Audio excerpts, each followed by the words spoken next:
চট্টগ্রাম ৪ আসনের বিএনপি প্রার্থী কাজী মোহাম্মদ সালাউদ্দিন এর উদ্যোগে বেগম খালেদা জিয়া দ্রুত আরোগ্য ও সুস্থতা কামনায় দোয়া মাহফিল অনুষ্ঠিত হয়েছে।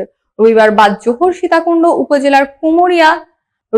জোহর উপজেলার কুমিরা ইউনিয়নের ইসলামিয়া আরবিয়া মাদ্রাসার খতমে কোরআন, দোয়া মাহফিল ও এতিমদের মধ্যে খাবার বিতরণ করা হয়।